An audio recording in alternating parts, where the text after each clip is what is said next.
What's going on, people? We are Tottenham TV, back here for some more live content with you, with Mr. Brian Daigle in the house, back in We Are Tottenham TV HQ. Yep. Back with a smile on your face. That's what we like to see. Smile's been here the whole time, hasn't it? Back at the mothership, back at, like you said, at HQ, head office, and looking forward to an update and more. Yeah, got a nice stream organised for you guys today. We've got to start off on a Tottenham update, and not much transfer news going on in this update, but we've got a few quotes from Paratici and Wilson Odobert. But we're going to start off talking about Euro 2028, as Tottenham Hotspur Stadium got confirmed to be hosting 5 Euro 2028 games, 4 group stage games, 1 last 16 match. And I'm thinking about it like, we've literally got the best stadium in the country. Like, why are we not going at least to, I know Wembley's going to take the final and everything, but we'll probably take both semi-finals, but why not to the quarterfinals? Like, only 1 game in the last 16. I think that's a bit shocking. Well, it depends. They've got to do it. They've got to phase it out around the country, haven't they? And the other venues. So good to be there. I think that's put a quickener on the hotel being built, hasn't it? If that's confirmed, it's one of the requirements. But it's going to be great to have a major tournament being played at Tottenham. Yeah, absolutely. And maybe we can get some scouting done there as well. Like very, very close quarters. Very, very close quarters. So that is the Euros. Obviously, it's a long way away, Euro 2028. So 3 years to go. But in terms of Spurs' kit for next season, the colour of the third kit has been leaked. And Spurs are going to that old school purple. It reminds me very much of that kind of like Under Armour Erasmus kit, the pony kit from the 90s as well. So going back to that classic purple. Is that a colour that you like on a kit? I have liked the purple kits. I've always liked, though, when Spurs' away kit's yellow. That's when I grew up with, it was a yellow away kit. But I do like the purple kit, so it'll be interesting to see what Nike do with this one, because as a big hater of Nike, or especially the home kits, I think the away kit and third kit this year are sensational. I think they're beautiful, but the home kit now looks like you've got Dora the Explorer's backpack on you. Yeah. Who's the first player that comes to mind when you look at that kit, that colour? Well, when I'm thinking Under Armour and I'm thinking purple, there's only one man I'm thinking of. Who, Gareth Bale? No. Who? Who do you think I would be thinking of? My second favourite ever Spurs player. Who? Jan. There you go. So I think of David Ginola in that purple kit, obviously, as you would. There you go. That's not a bad one. Yeah. I swear, didn't Gareth Bale play in that purple kit, that Under Armour Erasmus one? No, I think he left after Under Armour. I think his last season. His last season was Under Armour, wasn't it, Gareth Bale? Oh, with Jan Vertonghen. Yes, you're right. It was Under Armour, but we had the white collared shirt. So yeah, you might be right with that. You might be right. But let us know in the comment section below, people. The black and grey one he wore, wasn't it? The black, the black and yellow. No, black. You remember it was black? Oh yeah. That one when we bloody lost 5-2 at the Emirates in that kit, didn't we? Yes, but he scored that stunner against West Brom in it, didn't he? Yeah. Didn't he score in it playing Swansea as well? Swansea away? No, I think they wore the blue kit for that one. Yeah, you're right, the dark blue kit. But yeah, let us know who is the player that really comes to mind when you think of that colour. But I like that colour on a kit. Yep. And look, I know you've got your bone to pick with Nike, but I actually think they've made us some really nice kits over the years. It's the home kits. You know what it is? Some of the away kits have been like some of the best we've seen. The away kits have not been too bad, but what has got me with the away kits is I remember when we had Under Armour, we had Puma, Umbro, Adidas, all you go back and back, Kappa.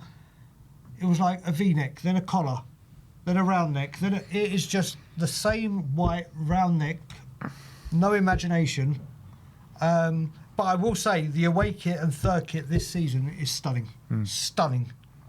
There you go, some kudos thrown to Nike there from Mr. Brian Daigle. So this next one, I never ever thought I'd be mentioning Donald Trump on a Tottenham update, but here we are. Sky Sports are saying that US President Donald J. Trump will pardon former Tottenham Hotspur owner Joe Lewis today. Lewis pleaded guilty to insider trading in the US and was fined $5 million in April last year. So there you go, Joe Lewis getting a pardoning from the president.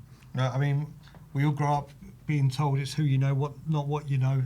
I don't understand. I've seen people when they've been pardoned when it's like when they haven't been guilty, but they've been found guilty, they're innocent. This guy has pleaded guilty. He has said, I did it. I have done this crime. I'm an old man. I have done this crime. But somehow it's like, okay, well, it's ridiculous. Listen, he's getting old now, isn't he? He's got nothing to do with Tottenham anymore. Like, obviously, Enoch owned it. Yeah, he's got nothing to do with Tottenham. I mean, his kids own it, so I mean, that's still... What will be, will be. But it's just madness to me. Do you feel like he's still like pulling the strings behind the strings, or you think he's like completely out of it? Mate, I don't even think he knows I don't even think he knows it's the North London derby the week after next. Yeah, probably right. Let alone pulling the strings. Yeah, probably right. All right, next up we have got some quotes from Don Fabio, and he's talking about the Super Cup, and he said to Fabio Paratici admitted that Tottenham's Super Cup final defeat to PSG is one of the experiences he had in football which makes him feel pain to this very day. Yeah, I mean, do you feel the same way about the Super Cup? Yeah, I do, because obviously we played so well in that game in back three, whatever you want to call it, and we really gave them a game, and we looked strong. It may not have been like the beautiful football, but we gave the reigning European Champions League holders, a really good game, and it just showed at the end with the substitutions what the qualities could do, and we just switched off. I really thought we were going to get the win there. When it was 2-0 and a few minutes to go, it does hurt. It does hurt. I know people were, I mean, I remember the narrative going into the game, and it was like people were saying, because everyone was fully expecting us to get battered. Like, I'm talking about Spurs fans. They were like, oh, it's just a glorified pre-season friendly. And then by the end of it, everyone was just so gutted, weren't they? Yep. Yeah, I heard people saying it's basically the European equivalent of the Community Shield. Yeah. It's a big game, isn't it? When we've been bereft of trophies for so long, not that it's a major trophy or anything, but it's certainly better than the Water Toll, the Audi Cup or the Tiger Cup. But it's just the opportunity to play against literally, I mean, we all go on about, you know, European champions and all that, but they were the literal European champions, the best team in Europe at that moment in time. Yep. And we took them to the wire. We did, and remember, not only were they European champions, they absolutely battered Inter Milan off the park. It was an absolute mauling, wasn't it? And we gave them a real good game. Obviously, there was talk about the World Club Cup, and they were resting players, and obviously they hadn't been back in training long. But we gave a really good account of ourselves, and it was a very bitter end to that game. Yeah, it was. All right, so that's Paratici. Actually, he had these quotes on Thomas Frank as well about his ideas of football, and he says, I blindly believe in the director-coach relationship. You as a director must almost cancel your football ideas to marry to those of a coach you have. My football ideas today are that of Thomas Frank, and that is why a good friend of the channel, Romeo Agresti, obviously a big Juventus fan, called Don Fabio the best director of football, bar none. And he's true. Like, when you're a director of football, you need to put your kind of football philosophy aside, and you need to pick the right players for the manager. Yeah, you do. And you got to hope and think that they're having these meetings this week or during the international break. We heard after he was appointed, they said in the press conference or the interview they did on Tottenham Hotspur's YouTube channel that they will be having meetings to discuss what to do. Obviously, Frank's got his calibre of player, style of player, profile of player.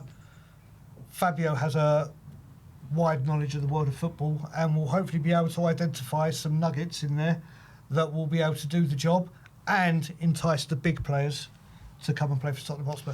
And it's good, like, hearing quotes like that as well, because, you know, when we spoke to Martin Jol, didn't we, at the back end of last year on the Frankfurt game, and he was talking about the relationship he had with a certain Damien Comolli, who I think is at Juventus now, which is just a great, strange turn of events. But, you know, he was saying that, you know, Comolli had his own ideas of football and was trying to imprint his own ideas of football onto the football club when, you know, he was the manager and he was trying to imprint his own ideas on the football club. So that kind of relationship doesn't always work. No, it doesn't. That's the most important thing with it, isn't it? Like you said, he was going on about Martin Jol, who took us from where we were to basically start this journey that we've been on.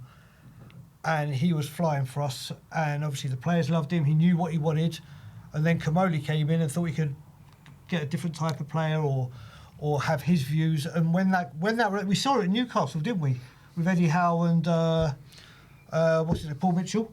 We saw it. They've had a few issues at Newcastle. That it's such a pivotal and vital relationship that's got to be right.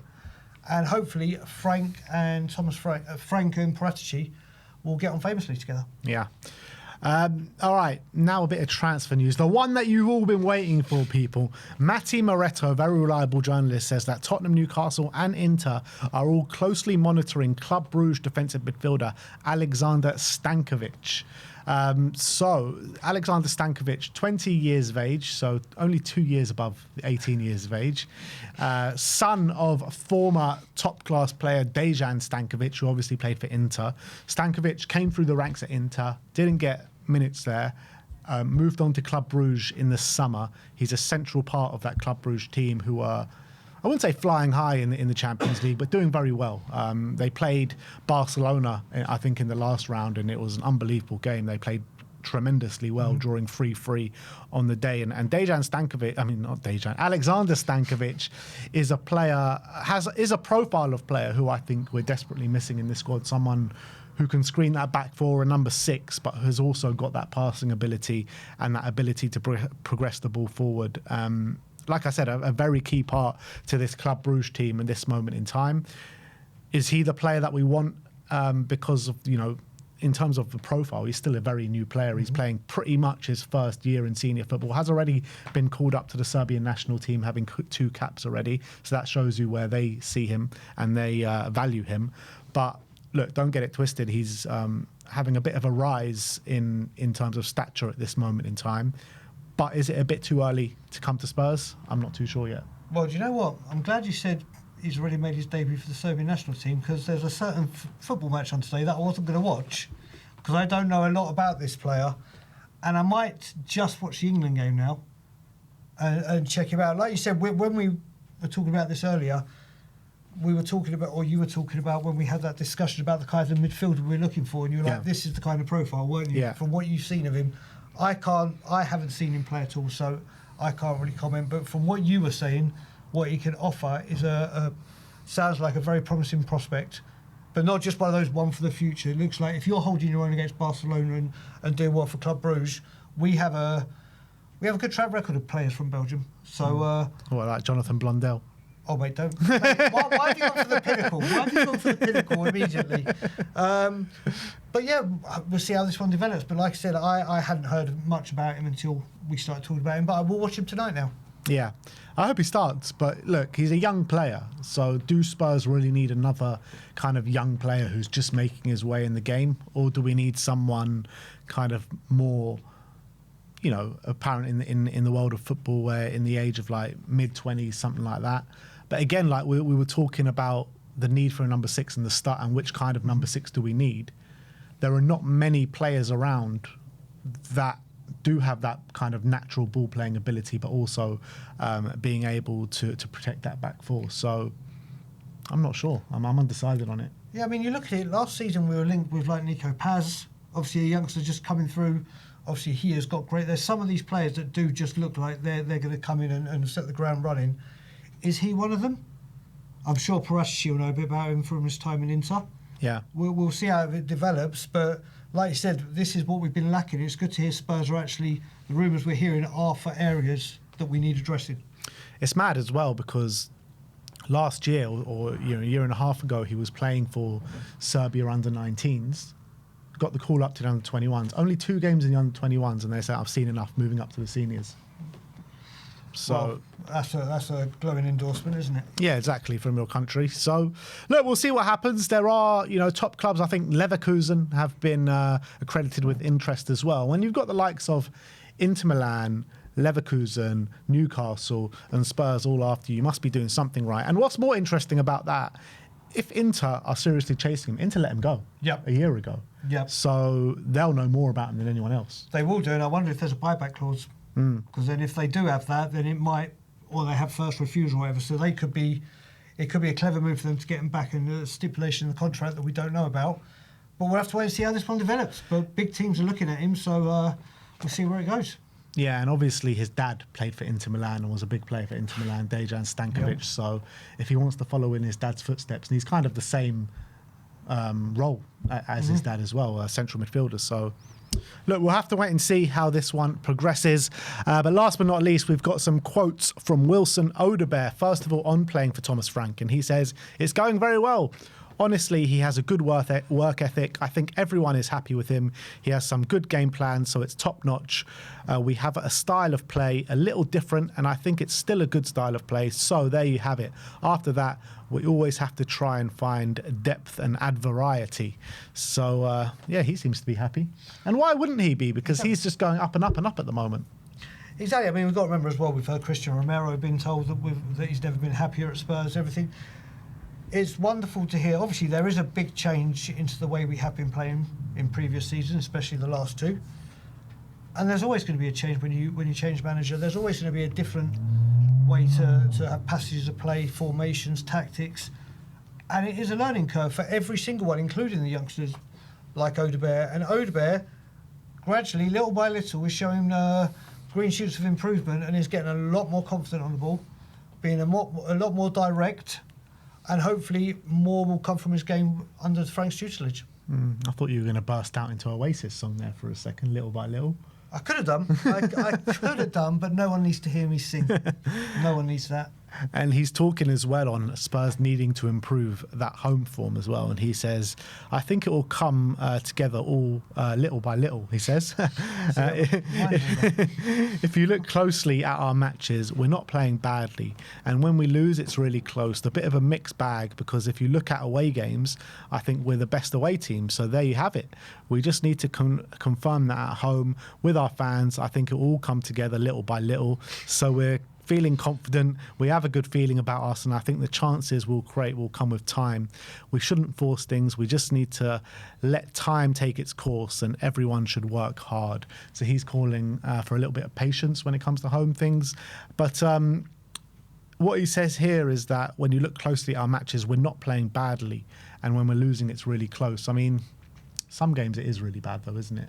Yeah, there have been games. I mean, look, the Chelsea one comes straight to mind immediately. Chelsea, Monaco, Bournemouth.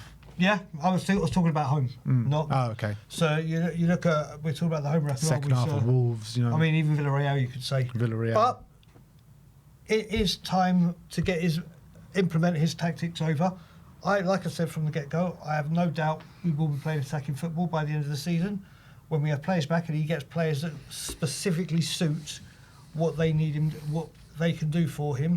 And yeah, listen, you and I, massive Frank advocates, make no bones out the home record is poor, but it's very poor under Adj. It's been very poor under Conte, apart from that first half of the season. It was poor under Poch. It was poor under Jose. So it's been at this stadium. I mean, it's just there for all to see. I mean, when you go to that stat, that horrible, horrible stat, which I hate talking about, that we have lost 6 less games in the Tottenham Hotspur Stadium than Arsenal have at the Emirates. Yeah, it's disgusting. Emirates has been open for like 20 years. It's disgusting. I mean, we did better at Wembley, didn't we? We always used to lose semi-finals and whatever there. We did better at Wembley. This has been a massive problem since we moved to the new stadium, this home form. Apart from that second half of the season under Conte where we got the Champions League, we have really struggled at home, whether it's atmosphere, whether it's... I mean, I don't even know what else to say. It's just been shocking. And when you put that stat, they moved to the Emirates before 2010. It was 2008 or something they moved to the Emirates? I think it was like... 2006, yeah, 2000, somewhere so around there. 2006, I think. Yeah, 2007 like maybe. They've been there almost 2 decades. And we've been at White Hart Lane since, what, 2019? Yeah. So coming up 6 years, 6 and a bit, and they've lost we've lost 6 fewer games than them in that time. It's unacceptable. We really need to make this place a fortress, because like you look back at like the last season at White Hart Lane, that was probably our best ever season at White Hart Lane, wasn't it? Without a doubt. But I don't ever remember a season like that at White Hart Lane. Like, you go from that, you leave that stadium, and then you come to this. It's just like, come on, man. We need to massively improve that very, very quickly. And once you get that place rocking, it's proper rocking in it, and it can be a fortress, and it can be a place to be feared by the away fans and the away team to come to, but we just haven't been able to get to grips with it yet. That's the reality. Correct. But anyway, that is your Tottenham update for today. Let me know in the comment section below your thoughts regarding all those news stories that we have spoken about today.